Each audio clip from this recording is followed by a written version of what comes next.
The title of our message today is Teaching Toward Maturity. O ang kuan ba is unsa may binuhatan or unsa man atong aim bilang simbahan sa Dios. If Jesus is the center of this church, what should be our work and what should be our aim of missions? No, last week nagtan-aw man ta sa Romans 10:14 and 15 and nakita man nato na ato atong gibulag nagkwanta sa message. So ang missions yun kay naay mensahe. Dili na siya pwede ma-compromise o dili na siya pwede na maulaw ta na message, but because kana man siya ang message, ang gahom sa Dios na iyang ginagamit na maluwas kita. Ang mayong balita bahin kang Hesukristo. So karon tungod kay gitugtan ta sa Dios na napunta karon and atong tan-awon ang second part ato which ingon pa to sa last week unsaon man nila pagtawag sa Ginoong Hesukristo kung wala pa sila nituo kaniya. Ug unsaon man nila pagtuo kaniya kung wala pa sila nakadungog. Ug unsaon man nila pagkadungog kung wala sila nakadungog sa usa ka tawo na niwali kanila. So mo nang giingon sa 15 kung unsaon man puto ang magwawali ang mga mensahero kung wa pod sila gipadala. As it is written, how beautiful are the feet of those who preach the good news. So today, atong tan-awon na the reality na naay ginapadala, naay nagpadala ug naay gipadala. And unsa man ni ang ilahang buhaton bilang nagpadala ug bilang gipadala. Ug unsa ilahang aim. So sometimes we think bitaw na kaning mga ginatawag na moadto sila ang mas naay importante na trabaho kaysa katong nagpadala. Meaning, ang katong mga missionaries, mas grabe ilahang calling kaysa katong calling sa to be one of the sender. But in the economy of God, in the eyes of God, tanaw nato na makita nato na same na sila. Puro sila gitawag. Katong missionary niya ni adto para musangyaw sa mayang balita sa lain na lugar, mission to siya. Pero sama ra gyapon sa nagpabilin na naay pagtawag sa Dios, mo nang nagpabilin siya, nagsupport siya, nagpadala siya, apil po day na siya sa trabaho sa mission.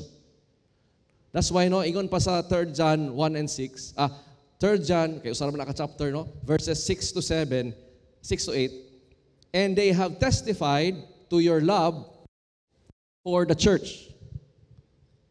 Meaning, mo ni ang mga mensaheros, you will do well, to send them on their way, and naay pamaagi, na ipadala sila in a manner worthy of God. Ngano man, ug nay nag-ingon mo daw ning usa sa pinakanindot na definition of a missionary or sa usa ka tawo na nagtawag for they went out for the sake of the name. Whose name? Jesus Christ. They went out not for their sake, but for the sake of the name Jesus Christ. Accepting nothing from the Gentiles. And verse 8, therefore, dapat lang, we ought to, kuha siya, obligado ta to support such men so that kita tanan ang nagpadala ug ang gipadala maging fellow workers with the truth. Nindot kay dili man kita tanan gitawag na moadto. Nayuban kasagara sa ato gitawag magpabilin maging usa sa sender. And ay gamay sa ato adiri pilion sa Dios, tawagon sa Dios na ipadala. And hand in hand ang simbahan sa Dios mubuhat ani na trabaho. Kay mission man ni ang gihatag kanato. So be assured sometimes katong mga napadala una, mauli, kay og naging sila na po ang naging sender. Sometimes, ang sender, later on sa iyang kinabuhi, maging goer. No? So naapo na reality na depende sa season, sa pagtawag sa Diyos sa imong kinabuhi.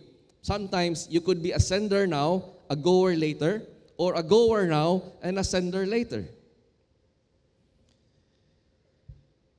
So unsa atong aim? Because this Sunday, as I said no last Sunday, nag-announce ta, mo na ni ang deadline sa atong missions month. This is the culmination of our missions month. And our kuan ba is tubagon na to karon, how will we do missions together as God's church? Now, nay nagsulti na ay dako kay na diferensya sa usa ka simbahan na adunay missionary ug gapadala og missionaries. Utro na ko ha. Dako kayo ang diferensya sa usa ka simbahan na naa sila'y missionaries ug sa usa ka simbahan nagapadala sila og missionaries. You see, the word send, it occurs 9 times in the Bible. And it's always used sa konteksto na ginatabangan ang usa ka Kristohanon na moabot sila sa aha sila dapat moadto sa pagtrabaho o pagbuhat nila sa binuhatan sa Diyos. Muna siya, no? To send them in a manner worthy of God is, grabe na siya kalawak, no?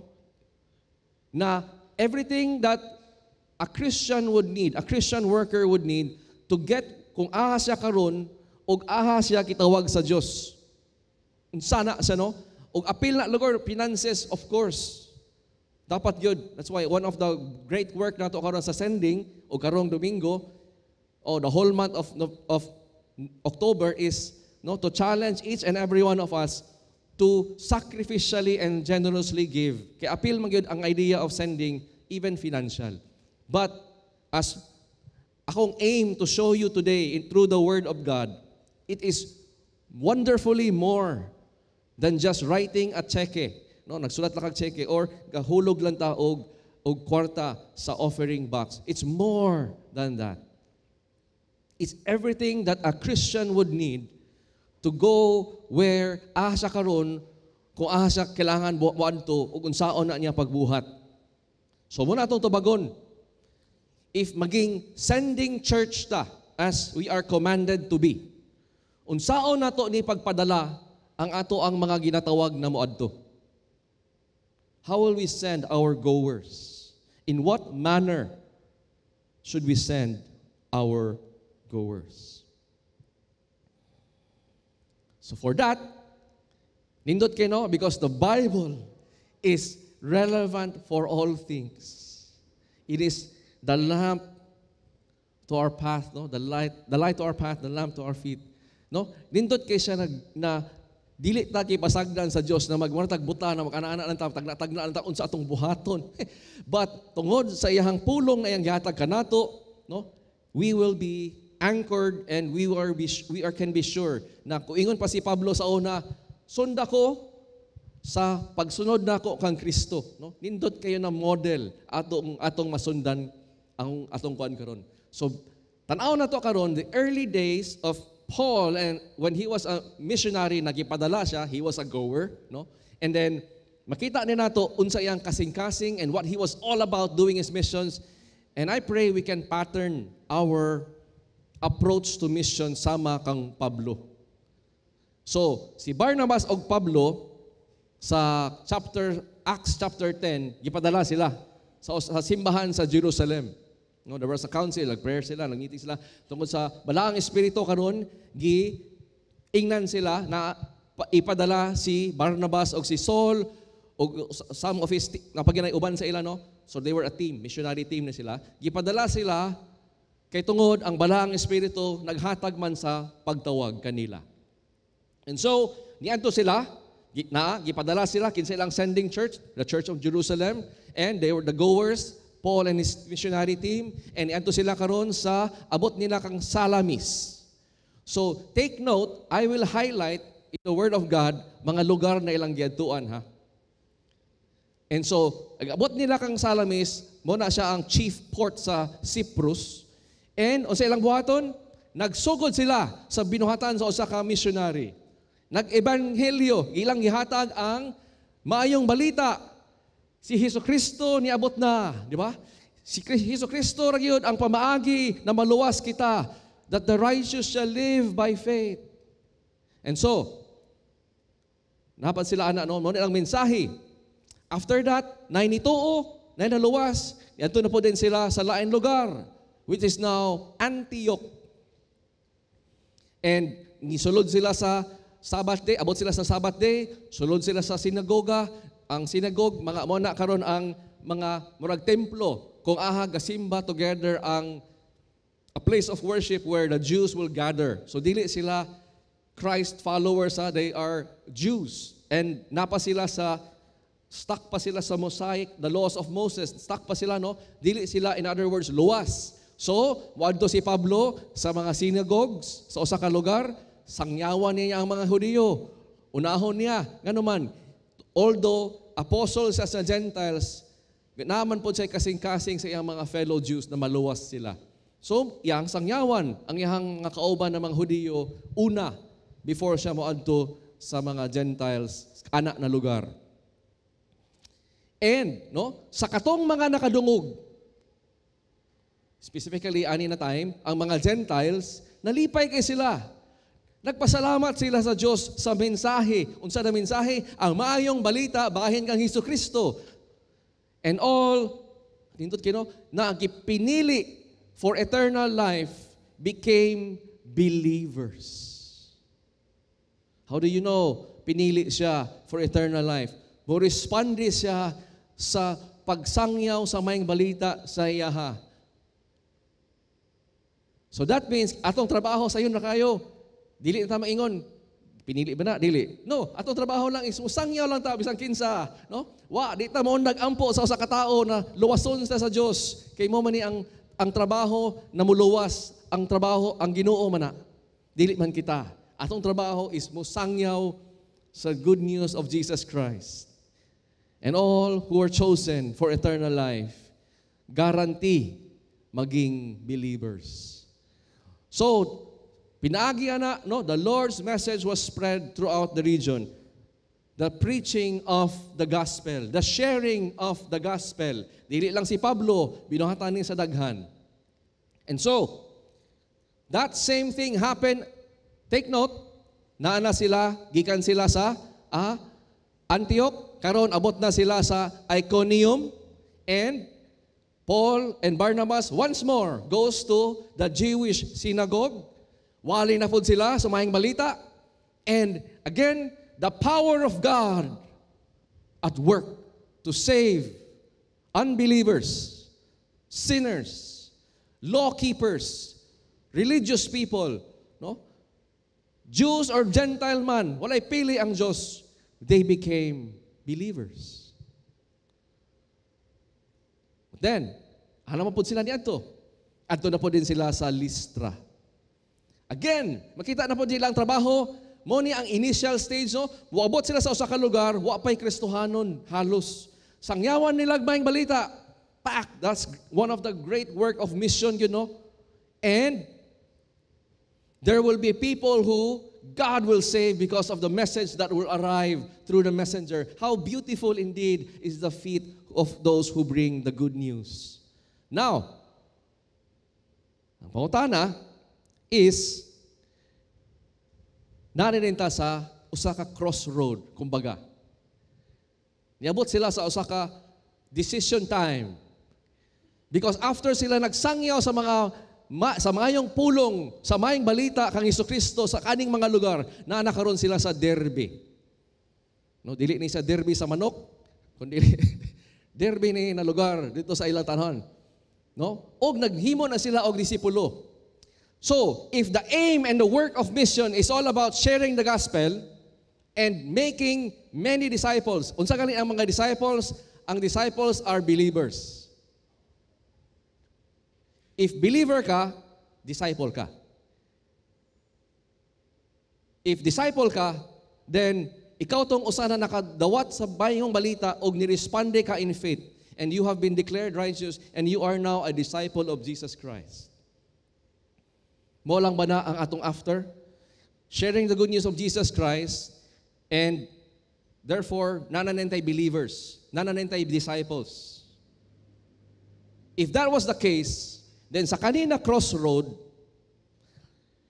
silang Pablo, naa sila pwede adtuan lain na lugar na wala pagyapon nakadungog sa mayang balita o wala pa'y mga believers / disciples. Pwede sila mo anto northeast, no, or north. Wala pa dito. Patanawa on silang gibuhat karon. Mug ato ning tawagon karon the 3 stages, no, sa mission ni Pablo sa iyang work. Ug makita na to diri dayon yang aim.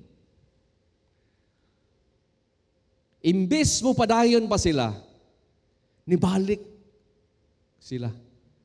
O ang ilang gibalaykan, katong mga lugar na ila nang adtuan. Mga lugar na ilahan ang nasangyawan sa mayong balita about kang Jesus Christ, nanay nakadungog, naay ni tuo, nanay mga disciples, naan na ni sila din na form na mga simbahan. Kay mo man na ilang buhaton. Muadto sila sa lugar, sangyaw sila, di sila mohawa diretso, muporma sa sila, na naay mga pagtuo, tudluan nila, and then mahimong simbahan, move on na po din sila.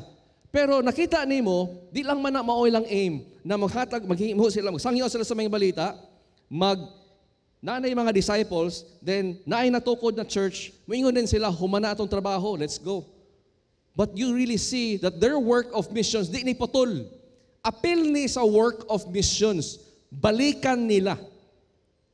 Balikan nila ang mga lugar na naanay karoy simbahan. Si Lystra, sa Iconium, si Antioch, diha, balik sila. Ngano man. O kung tanaw nimo ang mapa, pwede sila moadto pa dito sa northeast, kani wa pa na nakasangyaw, lapas sila sa Galacia, wa pa gyapon na naabtan nila. But instead, balik sila. Kay naa pa di ay trabaho sa missions, padayonon pa. Apil ni, dili ni siya putol. Dili ni siya murag, okay, abot na tayo dirbe, unlang na sa ta, no? Pabalik sa ta, no? Dili ni siya, na wala sila naghimo sa mission. Part gyapon sa ilang pagbalik is still the work of missions. O gibalikan nila karon, naanay mga simbahan. Nanay mga simbahan. Unsay purpose? Well, naadiri makita nato. The work of missions, as we see, why they would go back to the places na nanay simbahan this time, in order to ilahang strengthen ang mga magtotoo. So part of mission work is the work of strengthening disciples of Jesus Christ. Encouraging them na magpadayon. Because if you are reading your New Testament, if you are reading your Bibles, makita nimo na daghan kayo nag-initially nagsugod og sunod kang Hesukristo, gusto mo sunod kang Hesukristo, but later on muundang, mapalong. And Jesus has always been making us understand na ang naay cost. No, make sure you count the cost before you follow me. Dili tanan na gusto, no? Strive to enter the narrow gate. In other words, daghan kaayo gusto mo sunod, pero dili gyud actually mo tuo. Kay dili sila willing to pay the cost. Di nila biyaan ang ilahang Diyos. Dili nila kaya na higugmaon less ang ilahang pamilya kaysa Diyos. Dili nila kaya biyaan ang ilahang mga salapi. Dili nila kaya undangon ilahang mga sala. Dili nila kaya biyaan ang ilang tinuhuan, ang ilang ginasaligan na unsaon nila pagduol sa Diyos, no? Kani ang mga nakita nato na problema kaayo. And every time makita po nimo no, kung naa may tinuod na mensahero sa Dios, naa po'y mga mini. Kung naa may nagtudlo sa insakto sa pulong sa Dios, naay mga gaadto pod sa mga simbahan, gatudlo og sayop. So that's why no, usag yun sa ilahang work is the strengthening of the believers. To encourage them, continue in the faith. What is the continuing in the faith? Padayon og paglakaw in abiding and living in Christ. Continue to grow in the Lord. Continue to depend on Him, reminding them that musaffer gyud sila og many hardship, which was one of the problems sa Hebrews na church. Nagproblema na sila kay uban sa ila niundang na tungod sa kalisod. But it is the reality. So, number one, makita nato na reason na nibalik sila sa katong na ilahang gisangyawan na establish og mga churches kay ilahang ginatudluan unsaon pag-grow in the Lord. Unsaon para maging mature in the Lord. And they're doing it in person. Sila mismo, hands-on. Mo na yung makita sa no na dili lang nakas-an nila gibuhat. This is chapter 14. Later on, balikan na pod nila. So ilan nang nabalikan, balikan pagid-balik, no? Balik-balik. Tudlo, balik-balik. Mo na usa ka akong ingon akong lola, papa ni sa akong papa, mama sa akong papa, akong daddy, si Pastor Al. Ana siya, Dave, akong natun-an sa akong mama, although wala gyud na siya naka-eskwela ana, pero grabe kay may kay siya matudlo, practical kay na tao akong lola. Yang naman, the way siya matudlo, balik-balik. So ingon si daddy, di gyud nimo, di ka kalusot kay balik-balik man, pakatuon gyud ka. No? Really, teaching by repetition is one of the wonderful teaching tool. Balik-balik. If you think about it, we learn so many things sa kinabuhi, dili sa kitungod gitudloan lang takas gibalik-balik og tudlo. Even the mere act of being able na magstorya ta karon, balik-balik na para nakatuon ta no. So, makita nimo gibalikan nila para unsa naman po'y purpose? The same purpose, to strengthen all the disciples. Take note, while they're preaching to the people na wala pa nakadungog sa maayong balita, appeal sa work sa mission is strengthening disciples. How do you strengthen disciples? Ginatudluan sila nilang Pablo og the team para maging strong sila, maging mature sila sa Diyos. So teaching disciples toward maturity in Christ is what you see as work of mission. Na ingon no, na quote, grabe ang diferensya sa usa ka Christian communities, the churches, og sa una sa mga other religions, o kaning mga voluntary association, Rotary, kaning mga Eagles Club, no, mga kuan ba, civics group. Unsa may diferensya nila sa mga Christian church? Makaingon man ka, nagbuhat man sila og good works silang duha. Well, what will differentiate them, number one, is the focus on teaching and the focus on learning among the Christian. Since you have heard the gospel, God sends you the Holy Spirit in you to be your teacher. God gives you the church to be your teacher. God gives you His Word to be your teacher. No?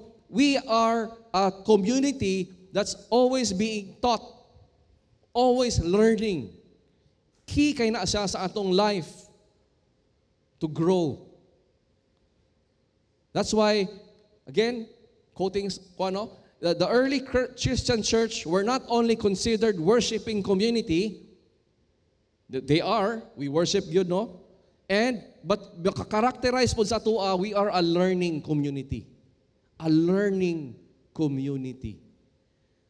So, ikaduha dayon, dili lang sa iha person, kung si Pablo na nasa salayo, unsa yang buhaton, padayon nga pon siya tudlo.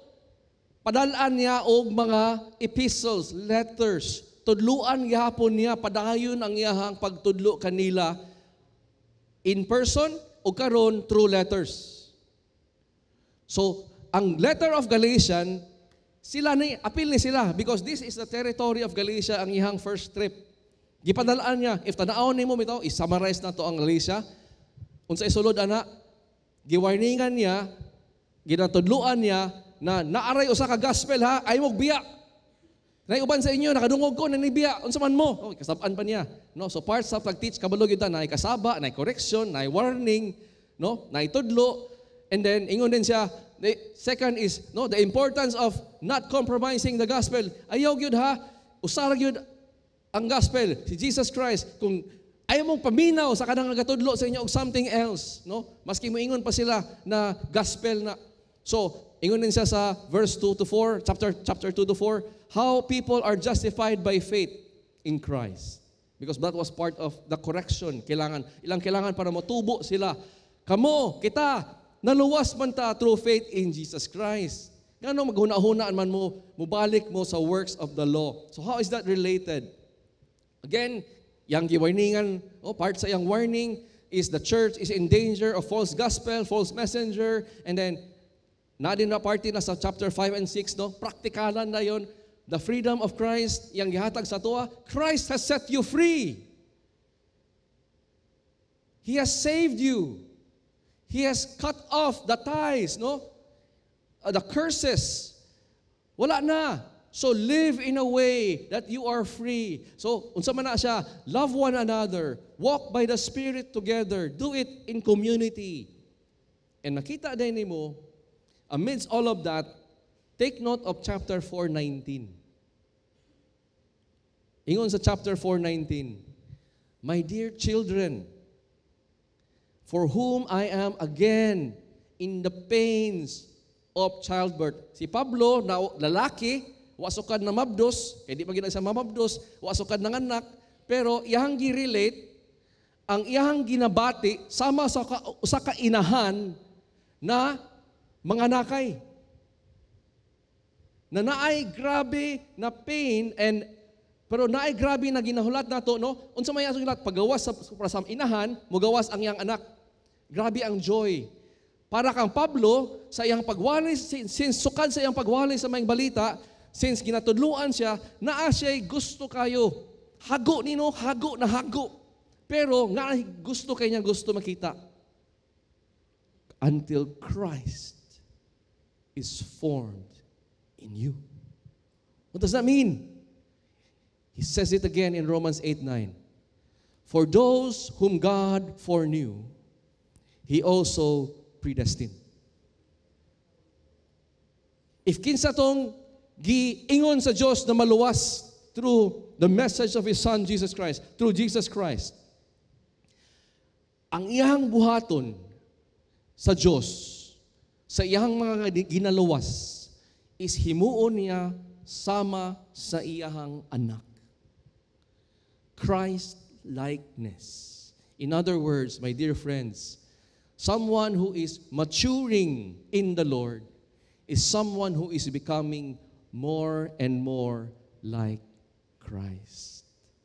Guaranteed. How will that happen?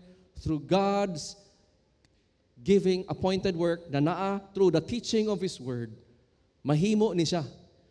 So si Pablo, grabe ang hago, wagi undang, nga naman, naa siya hope until Christ is formed in you. That's my aim. The aim of everything I do, missions, is I will teach you, I'll teach you, nga naman. Because I want to see you growing to Christ-likeness until Christ is formed in you. That you will become conformed to the likeness of His Son. Muna siya ang aim nato. Dili lang dahil ang atong aim na makasuporta financially as if muna na atong trabaho sa missions. Dili lang na atong aim na naatay willing sa ato dirihi muadto sa lain lugar to be a goer and ato siyang ampuan dinhi and then ato siyang ipadala and from time to time padalaan nato og kwarta. Dili na mao lang ang work of missions. What is our aim? If I can use Paul's words. If we are desiring to proclaim Jesus Christ, the good news of Jesus Christ, through the warnings, no, through the teaching of His Word, and with wisdom, unsa atong aim? My dear brothers and sisters of GCAF, ang atong aim in mission is that we would desire, sama ni Pablo, to strive with all pain as a mama naghatag og childbirth, to present everyone mature in Christ. That should be our aim. Including na tanan, yes. The sending of money is essential. Apil na ang pagkuan. But we want to present them. Why? Why are we doing it? So that we can present everyone mature in Christ.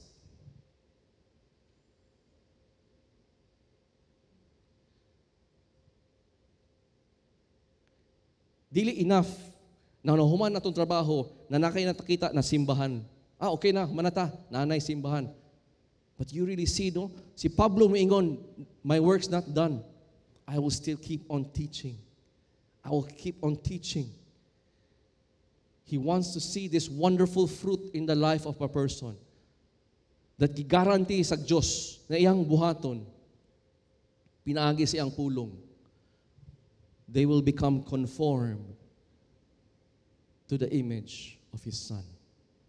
What is the number one heartache na atong madunggan that many non-believers, dili Christians muingon sila, Christian, ingana naman sila. O say number one na makita nimo na bunga, immaturity. Immaturity. Munang daghan kay isaway ang mga wa pa nituo sa Dios. Daghan kay na stumble. Anong stumble man sila? Wala sila na stumble sa the stumbling block that is Jesus Christ. Na stumble sila because the church is so immature. Many churches are so immature. Away-away, korte-korte. Diba? Unsa man ang mga bunga sa flesh and sa immaturity, that is really what's heartbreaking. My dear friends, young person, do you want that makita nimo imong papa, mama will always makita mo love sa imuha in the right way? Na ang ilahang mga words will be words of life and truth. Bunga man na sa usa ka tao na nagtubo sa Dios ug kakahimo siya more and more like Christ. Dear parents, gusto ba ka na imong anak na kung wala na ka dinhi, kabalog ka na mobarog yun na siya, mubuhat yun na siya sa unsay makapahimaya sa Dios, kaya ra gyud niya, he will be all right, she will be all right in life. Bunga man na sa usa ka tao, sa usa ka bata nagdako sa pulong sa Dios, kasunod og nahimong mature. Kita tanan, daghan kita ginagusto na kaning result sa maturity. That's why the work of mission is so important. It is the aim to share and proclaim Jesus Christ. Teaching, warning, correcting, rebuking in all wisdom. The Word of God, through the Word of God, so that we may present everyone mature in Christ. If we want to define maturity, for this very reason, someone who has heard the gospel and is righteous by faith, not by works, will now, from the faith working inside out, no? Hiwa din siya sa tanan. Buhaton niya, kanaman, naman tinuod ba niya ang faith? He will do goodness. And goodness, knowledge. And to knowledge, self-control. And to self-control, perseverance. And to perseverance, godliness. And to godliness, brotherly kindness. And to brotherly kindness, love. For if we possess these qualities in increasing measure, becoming, growing, maturing, they will keep us from being ineffective and unproductive. Mawala na atong madunggan na mayroon man ka sa gawas, kung muli ka sa balay, ingana ka sa iyong pamilya. Right? That's being unproductive. That's being ineffective. Because consistent man ang usa ka mature believer of the Lord. Nga naman, gadako siya in His knowledge, in His love, in His faith, and His work because of faith. So that's our, kita ni mo yung aim. And number 3 na yun, teaching through local believers. Remember, sa first 2 stages, si Pablo na mismo, in person, o iyang mga sinulatan. But wa pagyapon siya na human. Iyang aim, to see someone mature in the Lord. And kating nag-grow, iyan yung suguon. I-appoint leaders, elders, pastors. They're the same in every church. Do it with prayer and fasting. No? And they will turn over the elders over to the Lord, the care of the Lord in whom they had put their trust. So meaning, as Paul is the teacher, the sharer of the gospel and teacher, through his epistles teacher, naa siya pilion karon na mo padayon sa work niya of teaching that body of believers through the local church leaders na dayon. To carry on, dili ni siya disconnected from mission. In appeal ni mission work ni. Okay? A lot of us, we disconnect the Great Commission from go and make disciples of all nations. And somehow, muundang ta. Pero wala man na nahuman ang Great Commission. Naaman ang teaching them to obey everything I have commanded you.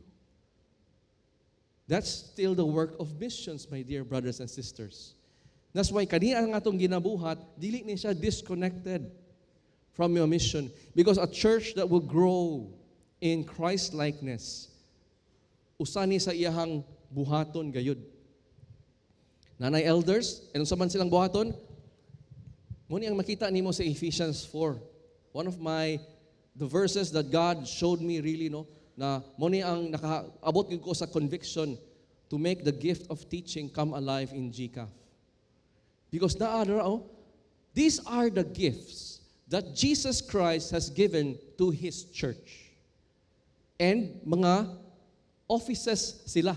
Apostles, ang mga apostles, humana naman sila. Silang Apostle Pablo, Pedro, una sila gihatag sa simbahan. The prophets, manan po na sila. No? And then, ang naakaroon is evangelists and the pastors and teachers. Padayon. So what is the work of the gifts of Jesus Christ that God has given to the church? Their responsibility is what? Unang-una, i-equip nila ang katauhan sa Diyos for the ministry, to do His work.